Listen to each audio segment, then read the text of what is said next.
And now, sasakay naman tayo sa River Cruise. Char. Dito na naman tayo.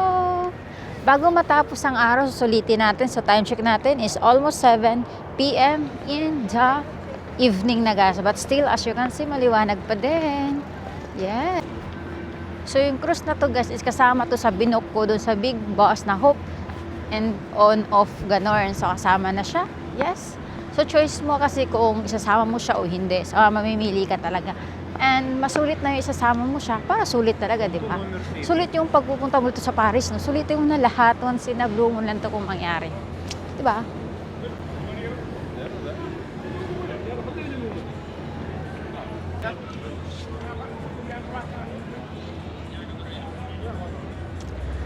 Malamig ah. How about me? Can I go there? No, this one, the second one. Yeah, this one. Yes. Can I go there? Yes, you can. Oh, okay. And now we are boarding, yes, the river cruise. So, ito yun guys. So, dito pwede ka mag-book sa Get Your Guide sa online or pwede ka rin bumili mismo dito sa ticket na meron sila dito. Yes, it's around 15 to 24 euro, ganun yun. So, depende kung anong gusto mo. Pwede mo dun sa social, meron social rin. Pwede ka kumain, magkape-kape, ganun. So, meron sa baba, sa taas kasi ako, pwede dun sa baba nito, may mga pagkain sila doon. Yung pwede ka dun bumili, ganun. Social, so dito, you can spend up to 1 hour na pag-river cruise. So, 30 minutes na papunta and 30 minutes din yung pabalik. So, sabi nga dito, meron yata 16 na tulay ba? Tama ba ako? Hindi ko din sure. Hindi ako nag-research. Char, parang narinig ko lang ganon. So, dito, pwede ka sumakay sa may Eiffel Tower talaga. Yes. Yes. Ayan o, di ba? Bongga! And dito, ang lamig talaga ng panahon na pumunta ko dito. Hindi masyadong kagandahan.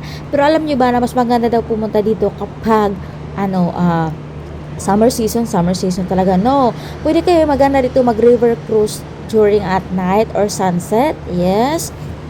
Sa night kasi nga, syempre makikita mo yung mga ilaw ng city, yes. Malilibot mo, makikita mo yung mga city lights, tapos yung Eiffel Tower, yung papailaw nila, gano'n, diba, bongga, ayan, diba?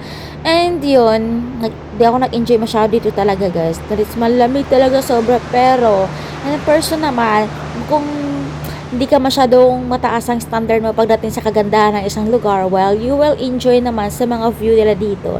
Is, as you can see naman, kung nasa Europe ka talaga, ay yung mga building nila, yes, halos pare-parehas naman talaga yung design, diba? Yung structure nila, parang pang old, ganon. The perfect. Parehas talaga yan, guys. Yung mga mga building, kung makita mo sa Paris talaga, pare-parehas yung mga design nila outside, diba? Parang terno-terno yung mga nila, ganon. Well, so dami nga tatanong sa akin during kung maganda daw sa Paris, France. Well, for me naman sa guys, if hindi masyong mataas yung standard mo pagdating sa kagandahan ng isang lugar, ma-appreciate mo naman yung Paris, yes. Ma-enjoy mo naman siya, yes. Mostly yung parang pinaka tourist spot nila, which is the Eiffel Tower, yes. Maganda siya pag napailawan na siya at night din, yes. Pwede naman kayo doon na umakyat sa taas, pero hindi ko yung ginawa. Ako kasi na-bored ako, char. May bitbit ako sa akong maleta noon. Pauwi na ako nung talagang nag-ikot-ikot ako doon. Ganon. And now, ito na, so, parang ngayon, mga tulay ka talagang madadaanan. Dito yung, parang dagat siya, no? Dagat ba, no? It's a river nga lang, diba? River cruise, yes. Dito kasi malilibot mo, makikita mo talaga yung buong city, yung palikod nila, likod lang. Ayan, mga tulay nila, iba-ibang mga design, iba-ibang design yung mga tulay nila dito. And, diba? The perfect. Oh, say. So, kung sa inyo ngayon, so, if you want to visit Paris, France, yes, isama sa bucket list sa pagta-travel nyo, isama nyo rin dito pag-river cruise nyo, yes. Piliin nyo yung medyo social para maganda, o diba? Pakain-kain kayo, ganyan, diba?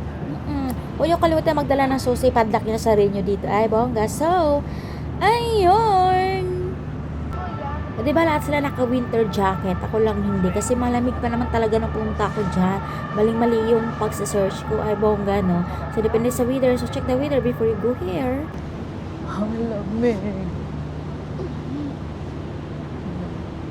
Malamig yung pabalik.